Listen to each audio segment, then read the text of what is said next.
Welcome to the Deep Dive. We're diving into the world of quantum finance today.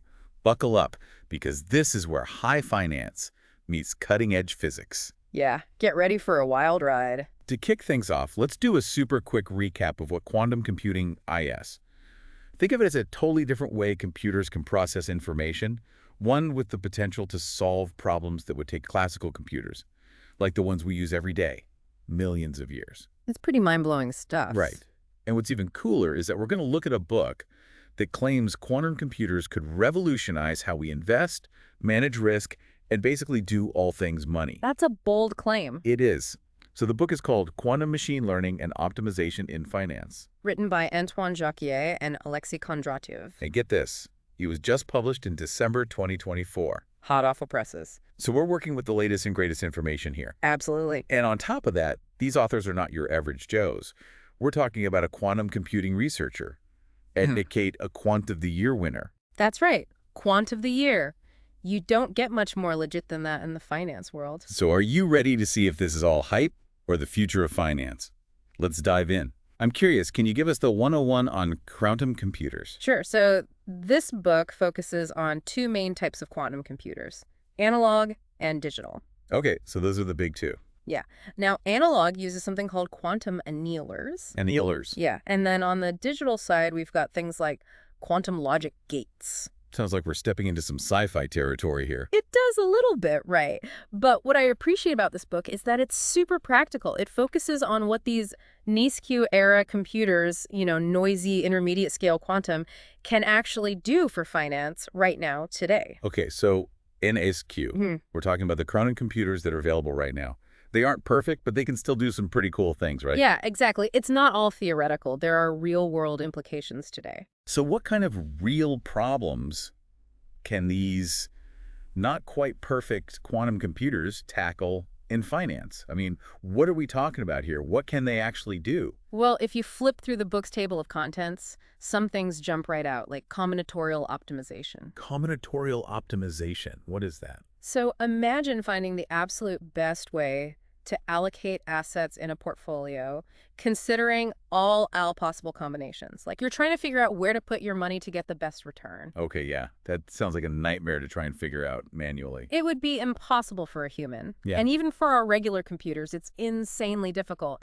But for quantum computers, it's something they might excel at. So quantum computers can potentially crunch those numbers and find the perfect investment strategy. Potentially, yes. And then there's the whole world of quantum neural network. Quantum neural networks. That sounds like a mouthful. It is.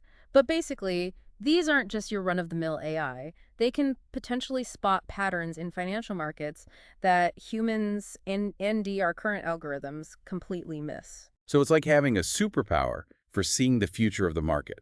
It's kind of like that. It's about seeing things others can't. This is where things start to get really interesting. It is. It's a whole new way of looking at things. So this book, it's not just about explaining those famous quantum algorithms, like Shor's algorithm, which everyone's always talking about.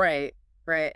Because, to be honest, those aren't super practical with the hardware we have today. Oh, I see. So instead, this book goes deep into techniques that are specifically suited for those current quantum computers, those NISQ machines. So it's about what we can do right now. Exactly. And you said earlier that the book emphasizes hybrid approaches.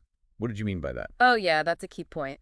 It's all about combining the strengths of both quantum and classical computing. It's not about one replacing the other. So it's more like teamwork. Yeah, exactly. It's a much more realistic view of where the field is right now. Now, I know some of our listeners might be thinking, this all sounds super intense. Is this book only for people with PhDs in physics or something? Oh, not at all. Because I'll be honest, I don't have one of those. Me neither. But this book, it seems like it's really aimed at finance professionals, AI and machine learning folks, and even students. So you're saying it's accessible to a wider audience? Yeah, I mean, even if the math gets a bit hairy sometimes, the focus is really on how to practically apply these algorithms. So you don't need to be a math whiz to get something out of it. No, not at all. It's about understanding the concepts and how to use them. Okay, so we've gone from what quantum computing is to how it can solve real financial problems today. And all with a book that could be your guide to getting started. Pretty wild, right? Definitely. But there's one thing we haven't touched on yet, and it's something this book brings up. Quantum computers could also change how we secure financial data. Oh yeah, using something called symmetric encryption? Just imagine unhackable bank accounts. That's something to ponder. That would be a game changer. If you want to learn more, definitely check out the book and let us know what you think the biggest impact of quantum computing on finance will be. We'd love to hear your thoughts. This is just the beginning of a very exciting journey. Okay, so we've talked about the why of quantum finance. Yeah. You know, that whole idea of quantum computers solving these super complex problems, the kind that regular computers just choke on. But now I want to get into the how. What are the actual algorithms and techniques that are making this quantum finance thing a reality? You mentioned some interesting case studies from the book earlier. What were those about? Oh, yeah. Some of the results in those case studies are pretty wild. One that really stood out was about portfolio optimization using, QOOA. UOO, that's the quantum approximate optimization algorithm, right? Right. The one that sounds like a secret code. That's the one. Okay, so remind me, how does QAOA actually work? It's not like it's magically looking at the entire stock market at once, is it? Well, it's not magic exactly, but it is pretty amazing. QAOA basically uses these quantum mechanics principles, things like superposition and entanglement. Superposition, entanglement. Yeah, those are some big quantum words. They're key to how this works. Basically, these principles let QAOA explore a huge number of different portfolio combinations all at the same time. So instead of going one by one like a regular computer would, it's looking at tons of possibilities simultaneously. Exactly, and that's because of how quantum bits work, those qubits. They can be in multiple states at once, unlike the bits in our everyday computers, which can only be a 0 or a 1. It's like multitasking on a whole other level. It really is, and the results are impressive. In this case study, they compared QAOA running on a NISQ device, one of those noisy quantum computers we talked The about. ones that exist today. Yeah. They compared it to a classical algorithm that's considered state-of-the-art for portfolio optimization. And guess what? What happened? The portfolio created with QAOA consistently did better. Hold on. So you're telling me that a quantum computer, even one that's still a bit noisy and not perfect, built a better investment portfolio than a super advanced classical computer? That's exactly what the research showed. Wow. Okay, so QAOA is one tool in the quantum finance toolkit. What else is there? Oh, there's a lot more. Another fascinating one is something called the quantum Boltzmann machine, or QBM for short. Remember those quantum neural networks we talked about earlier? Yeah, the ones that are like having a sixth sense for the market. Well, QBMs are a type of quantum neural network. They're really good at finding hidden patterns and correlations in giant data sets. And the book has this cool case study where they used QBMs to look at financial news sentiment data. News sentiment data. So that's like whether the news about a certain company is good or bad. Exactly, because obviously that can have a huge impact on stock prices. Oh, yeah, for sure. So they fed a ton of news articles about different companies into this QBM. What did it do? The QBM was able to find these subtle patterns in the sentiment data, the overall feeling or tone of the news that matched up with how those companies' stock prices actually moved later on. So it's like the QBM could kind of read between the lines of the news and predict the direction of the stock market. It's kind of like that, yeah. It saw connections that human analysts and traditional algorithms were missing. How accurate were the predictions? Well, it was still early stage research, but the accuracy was definitely higher than traditional sentiment analysis models. And keep in mind, this was all done on a NISQ device. Yeah, those noisy early stage quantum computers. Right, so imagine how much better this could get as the hardware improves. It's pretty exciting stuff. So QAA for building better portfolios, QBMs for analyzing market sentiment. Is there anything else in this book's quantum bag of tricks? Oh, absolutely. The book also covers quantum versions of other machine learning techniques that are already being used in finance, things like quantum support vector machines. Quantum support vector machines. What are those for? Those are really good for things like fraud detection. Then there's quantum principal component analysis. That can help with managing risk. Okay, so it's like we're taking all the tools we already use in finance and giving them a quantum upgrade. Yeah, that's a good way to think about it. And they even talk about how quantum computers could completely change how we assess credit risk. Wait, credit risk? How would that even work? It's not like a quantum computer can interview someone who's applying for a loan. No. But it can analyze a person's financial history, their spending habits, all those data points, but in a much more comprehensive way than we can do now. So it's like a super-powered credit score. Yeah, you could think of it that way. Imagine an algorithm that considers hundreds of variables to figure out how risky it is to loan someone money. That could be a game changer, especially when it comes to making sure people have access to credit. It seems like this book is saying that quantum computers could be everywhere in the financial system someday. That's the direction things seem to be heading in. And what's really interesting is that the authors don't just talk about the technical stuff. Ah, so it's not just a textbook. Right. It's not just equations and algorithms. They actually dive into the bigger picture, the potential benefits and risks of these quantum advancements. I like that. It's like they're trying to make us think critically about how this technology will change things. What kind of risks are they talking about? I mean, besides the risk of my brain melting from trying to understand all this quantum stuff. Huh.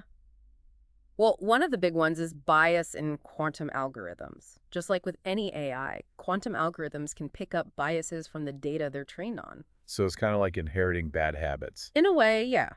And if we're not careful, these biases could get amplified in the financial system. That could lead to all sorts of unfair or discriminatory outcomes. Yeah, we've already seen how algorithmic bias can cause problems in other areas. It's definitely something to watch out for. Absolutely. And the book also brings up the need for new regulations. New regulations. So the old rules won't work for this new quantum world. Exactly. We're in uncharted territory here. We need to make sure these powerful tools are used responsibly and ethically. It's like we're building a spaceship as we're flying it. That's a great analogy. And that's why this book is so important. It's not just a how-to guide for quantum finance. It's also a call to action for everyone involved, from the researchers to the investors to the policymakers. A call to think carefully about this new quantum future. Exactly. Well, I have to say I'm really glad we're having this conversation.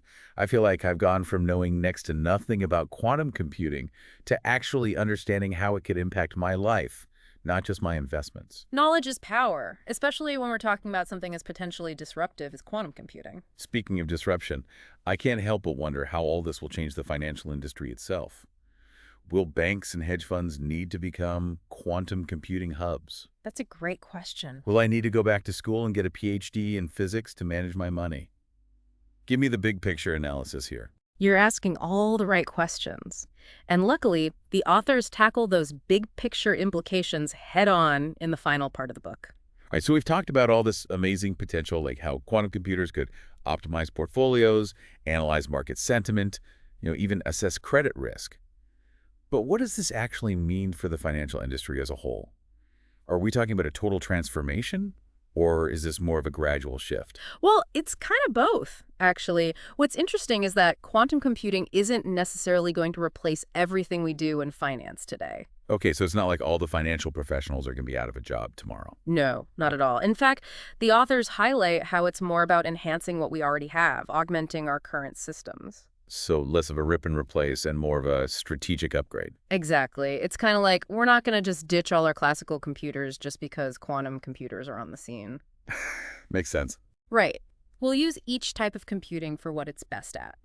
Classical computers are still great for everyday tasks, but those super complex problems, the ones that really make our heads spin, those are where quantum computers can really shine.